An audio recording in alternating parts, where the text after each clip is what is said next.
अहम खबर आपको दें, सुप्रीम कोर्ट ने फौजी अदालतों में सिविलियन ट्रायल कलअदम करार देने का फैसला मुअत्तल कर दिया है। अहम खबर आपको दे रहे हैं, सुप्रीम कोर्ट ने फौजी अदालतों में सिविलियन ट्रायल कलअदम करार देने का फैसला मुअत्तल कर दिया है।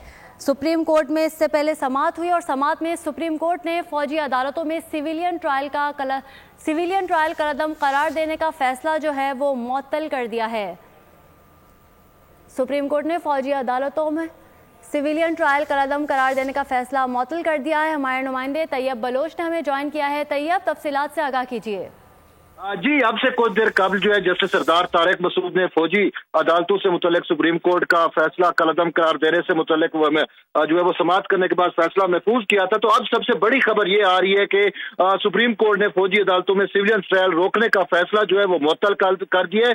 अदालत ने 5 के मुकाबले में 1 की अक्सरियत से यह फैसला सुनाया। जस्टिस मुशर्रत हिलाली ने अक्सरियती फैसले से जो है वो इख्तलाफ किया है, जबकि बाकी 5 जजेस ने जो है वो इत्तफाक करते हुए मिलिट्री कोर्ट से मुतल्लिक सुप्रीम कोर्ट का फैसला जो है वो मुअत्तल कर दिया और अब फौजी अदालतों में जो है वो सिविलियंस का जो है वो ट्रायल हो सकता है। अब तक की ये सबसे बड़ी खबर है। इस हवाले से पहले सुप्रीम कोर्ट के 5 रुकनी बेंच ने एक फैसला दिया था जिसमें ये कहा गया था कि फौजी अदालतें जो है वो सिविलियन का मिलिट्री ट्रायल नहीं कर सकती। फिर उसके खिलाफ वजारत दिफा, वफाकी हुकूमत और दीगर वजारत दाखिला और दीगर की जानिब से जो है वो इंट्रा कोर्ट्स अपीलें दायर की गई थी। तो आज जस्टिस सरदार तारिक मसूद की सरबराही में सुप्रीम कोर्ट के 6 रुकनी लार्जर बेंच ने उन पर समाअत की और समाअत करने के बाद अब ये फैसला आ रहा है कि सुप्रीम कोर्ट ने जो है वो सिविलियंस के ट्रायल की जो है वो फौजी अदालतों में इजाजत दे दी है। इस सवाल से सुप्रीम कोर्ट का फैसला जो है वो कलअदम करार दे दिया है।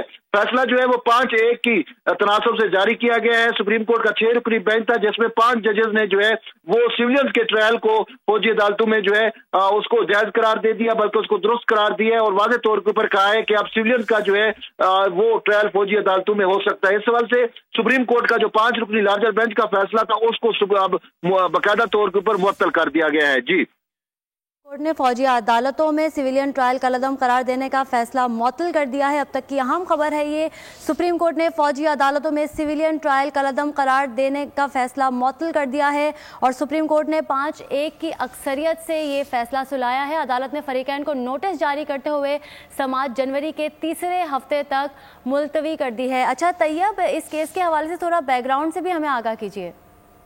जी, इस हवाले से जो है वो अगर सानिया 9 मई जो हुआ था उसके पेश नजर उस वक्त की हुकूमत जो पीडीएम की हुकूमत थी उसने मंजूरी दी थी कि सानिया 9 मई में जो मुल्ज़मान हैं उनका जो है फौजी अदालतों में ट्रायल हो सकता है। फिर इस हवाले से जो है वो सुप्रीम कोर्ट में इस मामले को चैलेंज कर दिया गया और ये दरखास्तें सुप्रीम कोर्ट में दायर की गई कि फौजी अदालतों को जो है वो रोका जाए कि वो सिविलियन का ट्रायल ना करें। तो इस पर उस वक्त के चीफ जस्टिस उमर अता बंदियाल की सरबराही में पहले 9 रुकनी लार्जर बेंच तश्कील दिया गया था जिसमें जस्टिस सरदार तारिक मसूद और उस वक्त के सीनियर जज जस्टिस काजी फैज ईसा ने बेंच की तश्कील पर सवालात उठाते हुए अलग हो गए। फिर वो बेंच जो है वो 7 रुकनी बेंच बन गया जिसमें जस्टिस मंसूर शाह के ऊपर भी जो है वो इतराज आ गया। तो उसके बाद ये बेंच 6 रुकनी था। तो यूं जस्टिस उमर अता बंदियाल की सरबराही में ये 6 रुकनी बेंच जो है वो मुसलसल इस पर समाअतें करता रहा था। हम जो है वो उमर अता बंदियाल जो है इसका फैसला नहीं कर पाए थे और वो रिटायर हो गए। तो रिटायरमेंट के बाद जो है वो जब चीफ जस्टिस काजी फैज ईसा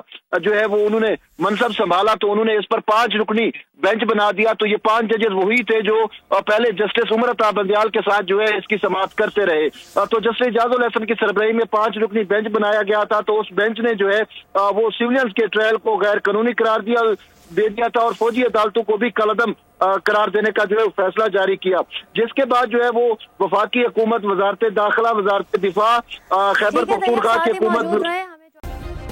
सब्सक्राइब करें और बेल दबाएं ताकि कोई खबर रह न जाए।